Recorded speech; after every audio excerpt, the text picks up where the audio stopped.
안녕하세요. 3월 22일 테마주 진단 시간입니다. 금융위기 때와 비슷한 수준의 주가 하락이 있었던 한 주가 지났습니다. 손실이 계속 커지는 것에 대해서 불안해하신 투자자분들 많으셨을 것 같은데요. 언제까지 이런 장세가 이어질지 오늘도 최 이사님 모시고 시장 이야기 나눠보고요. 특징주 진단도 받아보도록 하겠습니다. 안녕하세요. 네, 반갑습니다. 네, 답이 없는 질문이긴 합니다만 네. 이런 변동성 언제까지 나타날 것 같다고 생각하시는지요, 최 이사님? 네, 진짜 답이 없네요. 네, 답이 없는 질문인데, 사실 이제 원래 가장 무서운 거는 급락이 아니죠. 뭐 그냥 푹푹 떨어지면은 뭐 손쓸 수 없이 당하기 때문에 사실 이거는 별로 무섭다고 보는 부분이 아니고요. 슬금슬금 빠지는 거죠. 이제 지난 무역 분쟁 때처럼 올라갈 것 같은데 자꾸 내려가는 거, 이런 추세가 사실은 무서운 거지. 이렇게 급락을 해버리게 되면 언제고 바로 반등이 나올 거라는 걸 알기 때문에 여기서 이제 사실 걱정할 거리가 많이 줄어들게 됩니다. 근데 이제 문제는 이제 언제쯤 바닥을 잡겠느냐, 이 부분이 가장 큰 문제인 것 같은데요. 그 부분은 아직까지는 답은 없고요. 대신에 지금처럼 변동성이 커지는 시기, 이렇게 하방으로 커지든 상방으로 커지든 또 이런 것이 교차돼서 반복이 되든 이렇게 변동성이 커지는 시기가 되면 대체적으로 이제 바닥권에 가까이 오게 된다라고 보시면 되겠습니다. 지금 사실 뭐 우리가 경험을 많이 해보신 분들도 아시겠습니다만 시장 자체가 굉장히 불안정하고 바닥을 찍었을 때는 뭐 여기저기를 둘러봐도 다 악재밖에 없고 뭐 주식하고 싶은 사람도 없고 비관이 들끓게 되고 또 주가는 변동성이 굉장히 심하게 되고 이렇게 나오거든요. 그렇게 본다라면 바닥은 좀 가까이에 와 있는 것이 아닌가 이 생각이 드는데 뭐 오늘이다 내일이다를 확실하게 찝을 수는 없기 때문에 조금은 더 신중하게 지켜보시면 되겠고요. 하지만 그 시간이 멀진 않을 것이다, 이렇게 말씀을 드릴 수 있겠습니다. 네, 골드만삭스에서는 올해 미국의 GDP 성장률을 마이너스로 잡았는데요. 경기가 정말 그렇게 안 좋아질 거라고 생각하시나요?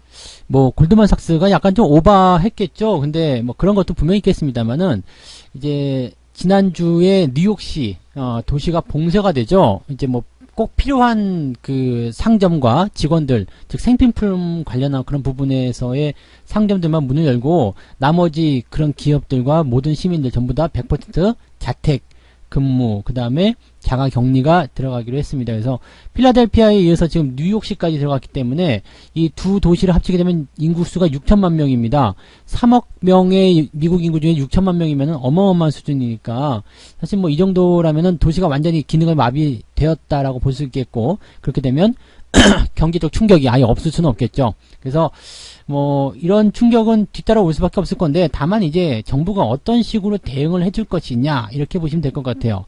뭐 1분기, 일단은 이번 분기 3월달 끝날 때까지는 경제적 충격이 계속 이어지게 될 테고요. 그 부분은 고스란히 2분기 때의 지표로서 나타나게 되겠죠. 또 이런 부분들이 계속 연결되지 않도록 하기 위해서는 정부 차원에서 지금 계속적으로 뭐 금융 지원이 됐든 아니면 기업 지원이 됐든 어떤 식으로든 정책적인 지원을 해 나가야지만이 뭐 하반기부터라도 돌아서지 않겠는가 생각됩니다. 골드만삭스가 제시한 마이너스 성장률에 대한 부분까지는 뭐 그렇게까지는 안 가겠다라고 판단할 수 있겠습니다만은 그래도 경기가 좀 많이 어려운 수준에서의 성장률 둔화는 나타날 수밖에 없을 것이다 생각되니까 이번에는 정책적인 부분에 조금 더 관심을 가지고 주목해 보실 필요가 있겠다고 보셔야 되겠습니다. 네, 그렇군요. 다음은 특징주 진단 알아볼게요. 첫 번째는 특징적인 뉴스 나온 종목들 준비해 주셨어요. 첫 번째 종목은 NHN 한국사이버결제입니다. 어떤가요? 네, NHN 사이버결제는요, 지금 일단 추세 자체도 굉장히 좋았어요. 우상향이 계속 꾸준한 게 진행이 되고 있는 모습이고요. 뭐 자영업이라든지 사업하시는 분들은 카드 결제 대행사죠. 이제 피지사입니다. 피지사고 사실 이게 늘어나기 시작한 부분들은요, 이게 경기가 좀 침체됐었던 부분이 해소가 되면서 슬슬 좋아지기 시작했는데, 최근에 조금 좋은 소식이 나온 거는 뭐냐면, 이게 요즘에 있었던 그 코로나 관련한 부분 때문에 사람들이 이제 바깥 활동을 잘 안 하게 되는 거죠. 그러다 보니까 매출이 많이 늘었어요. 왜 그러냐면 내부에서 이제 결제를 하게 되는 상황이 벌어지게 되는 거죠. 그러니까 온라인 쇼핑을 많이 이용하게 되고, 물론 뭐 바깥을 이용한다고 하더라도 이 쇼핑에 대한 부분들이 뭐 그 카드 긁는 부분들은 똑같을 거라고 볼 수 있겠습니다만은, 그렇다 하더라도 이게 안쪽으로의 그런 내부 쇼핑이 더 늘어나다 보니까 아무래도 카드를 사용하는 그런 횟수가 더 많이 늘어났다고 보실 수가 있겠습니다. 1사분기 매출이요, 전년 동기 대비해서 27% 증가한다. 그 다음에 영업이익은 무려 88%나 증가한다라고 되어 있습니다. 실적이 좋아진다라면 주가는 상승할 수밖에 없다 보시면 되겠고요. 최근 뭐 흐름 속에서도 주가는 꾸준하게 상승세를 잘 보여왔기 때문에 긍정적인 추세 계속 이어갈 것으로 생각됩니다. 가지고 계신 분들은 일단 홀딩 전략 유지하셔도 되겠는데요. 단기적으로는 지금 데드크로스 양상이기 때문에 바로 튀어 올라간다기보다도 횡보 아니면 올라가더라도 상승폭이 살짝, 그러니까 뭐 강하기보다는 살짝 나올 것으로 생각됩니다. 그래서 27,000원 정도까지의 단기 반등 예상되는데 지금 자리에서 매수가 들어가기는 조금 애매할 것 같아요. 매수는 조금 더 신중하게 좀 기다렸다가 대응하시면 될 것 같고요. 가지고 계신 분들은 현 시점에서 횡보 아니면 주가 상승이기 때문에 조금 더 보유 관점을 유지하시는 것은 좋을 것이라고 보시면 되겠습니다. 네, NHN 한국사이버결제 알아봤습니다. 보유하신 분들에게는 홀딩 전략 주셨고요. 단기 상승폭은 단기적으로는 그렇게 높을 것 같아 보이진 않다라는 의견 덧붙여 주셨고, 신규 접근 고려하시는 분들에게는 네, 조금 더 기다렸다 보시는 게 맞을 것 같아요. 네, 좀 더 기다려보자 라는 말씀 주셨네요. 네, 뉴스 특징주 두 번째 종목은 시젠입니다. 시젠은 진단키트 관련한 종목입니다. 예전에 제가 한번 진단을 해드린 적이 있었던 것 같은데요. 그 당시에도 이제 그 단기적으로 빵 치고 올라가는 그런 모습, 그 진단 키트에 대한 부분들이 일단은 저는 그렇게 봤습니다. 그 시장에서의 그 수요가 많이 폭증을 하게 된다라면은 많이 늘어날 수 있다라는 어떤 기대감은 가지고 있겠지만은 일단 키트라는 게 그렇거든요. 그 겁나가는 사람들이 줄어버리게 된다라면 이게 또 현저하게 줄어드는 상황이 벌어질 수밖에 없거든요.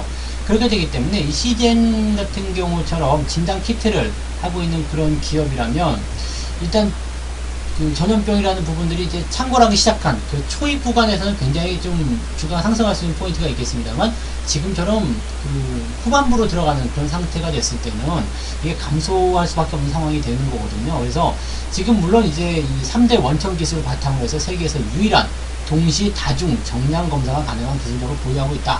뭐 이런 식의 그런 기업 평가들도 있게 있습니다만 이 확진자 수가 점점 줄어드는 이런 추세가 된다라면 과연 이 키트의 어떤 수요가 계속적으로 늘어날 수 있을 것인가, 실적으로 연결될 수 있을 것인가, 여기에 대해서는 의문점이 되겠죠. 그래서 지금 상태는 일단 주가가 올라온 상황이기 때문에 조금 더 지켜는 보셔야 되겠습니다. 뭐 유럽이라든지 미국 상황이 아직까지는 뭐 좋지 않은 상황이기 때문에 조금 더 보시긴 해야 되겠습니다만 점차적으로 이것에 대한 결과물들은 계속 수요가 감소하게 될 것이다라고 저는 생각하고 있습니다. 그래서 지금 자리에서 신규 매수 들어가시는 것은 그다지 좋지 않을 것 같다 생각되고요.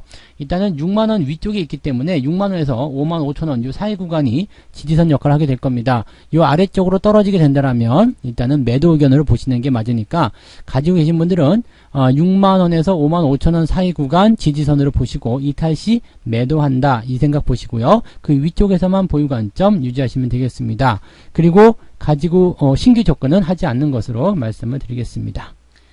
네, 시젠 알아봤습니다. 보유하신 분들에게는 55,000원에서 6만원 정도의 사이가 지지 구간으로 보이기 때문에 그 구간을 이탈하지 않으면 좀 더 홀딩 하시는 게 괜찮다는 의견 주셨고, 신규 의견은 별로 좋지 않다라는 의견을 주셨습니다. 네, 다음은 인기 검색 종목 알아볼게요. 첫 번째 종목은 LG 이노텍입니다. 어떤가요? 네, LG 이노텍 보도록 하겠습니다. LG 이노텍은요, 이제 상한가가 나온 종목입니다. 근데 이 상한가가 나온 종목이 어떤 부분 상한가가 갔는지 좀 우리가 봐야 되거든요. 지금 보면 이 업종의 그 사업 분야가 세 가지 정도가 되는데, 전기 전자 부품 소재, 그리고 모바일 카메라 모듈, 이쪽이 이제 가장 크다고 보시면 되겠습니다. 지금 현재 시점에서 보게 되면, 이 전자 부품 소재 쪽에서 주주총회를 이제 끝내는 시점에서, 대표가 이제 앞으로 세계 인류 기업으로 만들겠다 뭐 이렇게 하면서 박수를 받았다고 하는데, 실질적으로 이 기업의 주력 모델은 카메라 모듈이라고 보시면 됩니다. 그래서 지금 현재 이 기업이 기대감을 가지고 있는 것은 주가가 단기적으로 많이 하락했기 때문에 어떤 사업적인 부분에서의 기대치를 주가가 반영해서 상한가를 갔을 것이다 이렇게 보시면 될 것 같고요. 그럼 가장 큰 사업 부분인 카메라 모듈 쪽에서 뭔가 기대감이 나왔겠다 이 얘기죠. 사실 카메라 모듈 같은 경우는 모바일 쪽이란 말이에요. 근데 모바일 쪽이면 이 기업이 어느 쪽에 연결되어 있냐면 애플과 연결되어 있습니다. 이게 애플이 지금 상반기 동안에는 코로나 영향 때문에 지금은 좋지 않다. 뭐 수요가 뭐 신제품도 발표도 미루고 있고 이렇게 되어 있지만 하반기로 가게 되면 이제 5G도 나올 테고요. 실질적으로 이제 신제품들이 계속해서 쏟아져 나올 것이다라고 전망이 되고 있는 부분입니다. 따라서 이 애플과 관련되어 있는 부품주들, 이런 관련 기업들 같은 경우는 지금 낙폭이 커진 상태에서 이런 기대감을 가지고 매수가 들어왔을 가능성이 굉장히 높겠습니다. 현재 시점 강한 상한가이기 때문에 추가적인 상승이 더 나올 수도 있다라고 보셔야 될 것 같습니다. 일단은 마감 시점에서의 잔량을 좀 살펴보게 되면은요, 하한가로 지금 상한가 시점에서 이제 매도 물량으로 이제 상한가가 찍은 상황이네요. 그러면 그게 강한 상한가는 아니다라고 봐야 될 것 같습니다. 그렇다면, 상승 출발보다는 보합 수준이거나 아니면 소폭 하락하는 시점에서 출발할 가능성이 높겠습니다.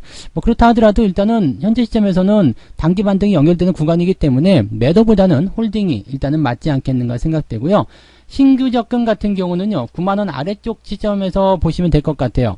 일단 강하게 밀어 올려줬기 때문에 최근에 있었던 저점권에서의 어떤 지지대는 다 만들어낸 것 같고요. 그 다음에 역사적인 저점권을 일단 터치한 상황이기 때문에, 물론 요즘에는 역사적인 저점이 뭐 그렇게 큰 의미를 두지는 않겠습니다만, 요 정도 저점권에서 올라갔다라면 아마도 8만원 위쪽에서 지지점이 형성될 것 생각되고 있습니다. 그래서 주가가 이제 9만원 아래쪽으로 내려오게 되면 신규 매수 고려하시는 것은 나쁘지 않겠다, 이 말씀 드릴 수 있겠고요. 현재 가지고 계신 분들은 그냥 홀딩 전략만 보시면 되겠습니다. 네, LG 이노텍 알아봤습니다. 보유하신 분들에게는 홀딩 전략 주셨고요. 신규 고려하시는 분들에게는 9만원 아래 정도 선에서 공략해보시면 괜찮다는 의견 주셨습니다. 네, 인기 검색 종목 두 번째 종목은 삼성전자네요. 역시 어떤가요? 네, 삼성전자는 이제 매주 계속 살펴볼 겁니다. 지금 보시면 이제 상승 잉태형이라고 그러죠. 보통 이런 캔들 자체를요, 음봉이 나오고 그 다음에 양봉으로 붙어줬을 때 보통 이제 상승의 포인트를 잉태하고 있다. 뭐 임산부의 모습이다 해서 상승 잉태형이라고 얘기하는데, 요 부분이 일단은 긍정적으로 우리가 받아들일 수 있는 내용이 좀 될 것 같습니다. 그래서 추가 상승에 대한 부분이 나타날 수 있겠다, 이렇게만 보실 수 있겠는데, 근데 이제 캔들 자체를 믿을 수가 없는 게요, 주가가 상승 흐름을 탄다고 하더라도 이것이 제대로 이제 반영이 돼야지 된다는 얘기거든요. 그래서 아직까지는 이런 패턴에서는 지금 뭐 주가가 내일부터 오를 것이다, 이렇게 긍정적으로 보시기엔 좀 어렵겠고요. 일단 이 종목은 내려가면 내려갈수록 저평가에 대한 기운이 굉장히 강하겠죠. 기업 가치에 대한 부분, 업황 개선에 대한 기대감 등등 여러 가지가 있을 테니까 뭐 그런 식으로 생각하시면 되는데, 또 하나의 맹점은 개인 투자자들이 이런 생각을 하면서 너무나 많이 매수를 하고 있다는 얘기거든요. 그러면 개인 투자자들이 잔뜩 들어와 있는 상황을 큰 손들이 개인 투자자분들 같이 갑시다라고 하면서 주가를 올려줄 리가 만무하다는 이야기입니다. 그래서 어떤 식으로든 주가를 더 흔들어야 될 것 생각되고 있기 때문에, 이렇게 된다면 주가의 변동성이 또 나타날 수도 있다, 이렇게 말씀드릴 수 있겠죠. 그러니까 주식이라는 것은 항상 바닥이 확인된다거나 저점이 확인돼서 상승이 진행될 때까지는 여러분들이 안심을 하시면 안 된다라고 말씀드릴 수 있겠습니다. 지금 가지고 계신 분들은요, 이미 많이 내려온 상황이고요, 저점권에 진입했기 때문에 매도를 해야 될 의견은 없습니다. 그래서 보유 관점 그대로 유지하시면 되는데요, 신규 매수 같은 경우는 뭐 아무리 저점권이라고 하더라도 아직은 리스크를 내포하고 있기 때문에 조금 더 상황을 지켜보고 진행하시는 게 낫겠습니다. 그래서 매수는 하지 마시고요, 가지고 계신 분들만 홀딩하시는 전략으로 보시면 좋을 것 같습니다. 네, 삼성전자 알아봤습니다. 보유하신 분들에게는 홀딩 전략 주셨고요. 신규 고려하시는 분들은 아직은 조금 더 기다리는 게 괜찮다는 의견이신 것 같아요. 그렇죠? 네, 맞습니다. 네. 네, 다음은 거래량 특징주 또 두 종목 준비해 주셨어요. 첫 번째 종목은 코덱스 레버리지입니다. 네, 코덱스 레버리지 보도록 하겠습니다. 이 코덱스 레버리지는 이제 인버스하고 같이 시장에서 지금 가장 관심을 많이 받고 있는 그런 종목군이라고 보시면 될 것 같아요. 일단 지수 대비해서 그 2배 변동이죠. 그러니까 지수가 7% 올라가게 되더라도 14%씩 상승하는 모습이 나타나게 되고, 또 반대로 조금만 내리더라도 또 많이 하락하는 모습이 있게 됩니다. 그래서 레버리지 같은 경우는 주가의 상승 쪽에 베팅을 할 때 이 어떤 추가 상승에 대한 효과를 얻기 위해서 많이들 투자하시는 그런 상품이라고 보시면 될 것 같은데, 지금 현재 이 레버리지 쪽 같은 경우는요, 주가 상승 쪽에 베팅을 해야 되는 부분이기 때문에, 일단 지금이 바닥이다라고 생각하시는 분들이 많이 들어갔을 거라 생각합니다. 저점권에서 거래량이 좀 많이 늘어났고요. 그 다음에 외국인의 매수도 살짝 돌아서는 모습이기 때문에 긍정적이긴 하겠습니다만은, 아직까지 시장이 바닥을 확실하게 찍었다라고 우리가 단정 지을 수는 없잖아요. 그렇기 때문에, 거기에 대한 어떤 부담감들은 계속 안고 있다 봐야 되겠습니다.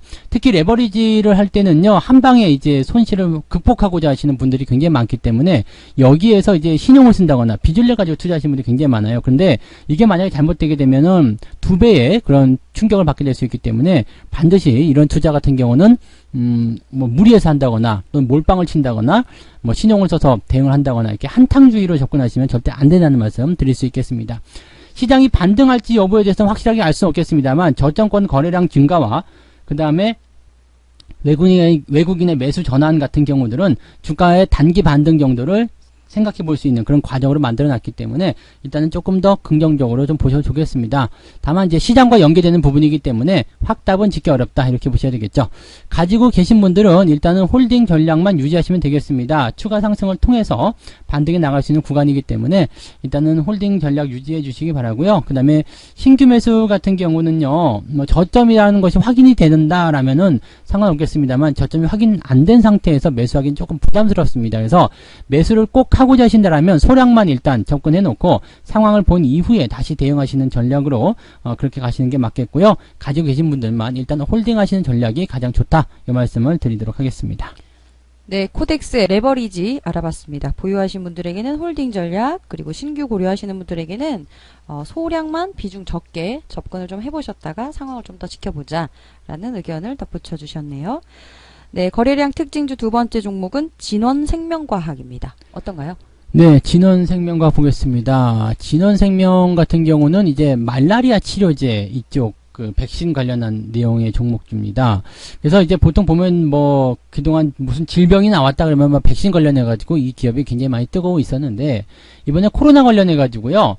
미국이 말라리아 치료제인 클로로퀸이라는 그 약품을 코로나 치료용으로 사용할 수 있도록 승인했다 이런 얘기가 나오면서 주가가 상승하기 시작했습니다. 이 미국의 말라리아 치료제 같은 경우는 이제 이 진원생명과학의 2대 주주로 있는 VGX 파마슈티컬즈라는 회사의 모회사가 이노비오라는 회사인데 여기서 이제 공동 연구가 진행이 되고 있는 부분입니다. 그러니까 이 좀 뭐라 그럴까요? 내 기업의 최대 주주의 모회사, 그러니까 다리를 한 두세 번 건너는 그런 모습이죠. 어쨌건 그런 연결고리를 가지고 있다는 정도로만 우리 생각하시면 될 것 같은데, 보통 이제 이게 테마 때마다 움직이는 모습이 있었어요. 에볼라라든지 메르스 때 이럴 때 주가가 그렇게 뛰는 모양새들이 있었기 때문에 이번에도 이제 그런 모습이 좀 나오는 것이 아닌가라고 생각이 되고 있습니다. 근데 보통은 그냥 별 소득 없이 끝나지 않았나라고 생각이 좀 되고 있고요. 뭔가 좀 그럴싸해 보이긴 합니다만은 이런 테마를 형성한 종목들 같은 경우는 그다지 수명이 길지 않았다는 것을 꼭 명심하셔야 될 것 같습니다. 주가의 상승이 일단 진행이 되고 있습니다만 상승 추세가 계속 진행되기는 어려워 보인다라고 보셔야 될 것 같고요. 신규 접근은 그에 따라서 진행하지 않는 것이 유리하다. 이 말씀을 드려야 되겠습니다. 가지고 계신 분들은요, 일단 지지선은 보셔야 되겠죠. 그래서 지금 현재가 대비해서는 6,000원 정도가 지지선 역할을 할 것 같습니다. 6,000원이 이탈되게 된다면 매도 의견으로 보시는 게 맞는 것 같고요. 그 위쪽에서만 보유 관점 유지하시면 되겠습니다. 네, 진원생명과학 알아봤습니다. 보유하신 분들에게는 6,000원 선에 지금 형성되어 있는 지지선을 좀 확인하시고 깨고 내려갈 때는 매도를 좀 하시는 것도 괜찮다는 의견 주셨고, 신규는 별로 좋지 않다라는 의견 주셨습니다. 네, 오늘 준비한 6종목 여기까지입니다. 최 이사님 또 고생 많으셨고요. 네, 종목 진단이 사실 별 의미가 없는 장세입니다. 그래서 그냥 지금은 잘 들고 가지고 계신 종목들 잘 버티는 그런 전략이 가장 좋은 전략이고요. 바닥이 잡히게 되면 그때 이제 아껴뒀던 현금이라든지 또는 이제 동원할 수 있는 현금들을 이용해서 조금씩 더 추가 매수를 하시면 될 것 같아요. 그러니까 지금은 너무 종목 매수라든지 이런 것들에 서두르지 마시고, 또 그렇다고 해서 손실이 났다고 해서 바로 또 잘라버린다거나 매도한다거나 그런 것도 하지 마시고 지금은 조금 시장을 관망하시는 그런 현명한 투자를 하셨으면 좋겠습니다. 네, 건강한 한 주들 보내시고요. 저희 또 한 주 잘 준비해서 다음 주에 찾아뵙도록 하겠습니다. 네, 고맙습니다. 본 방송에서 제공되는 모든 정보는 투자 판단의 참고 자료이며 투자의 최종 책임은 본 방송을 이용하는 본인에게 있습니다.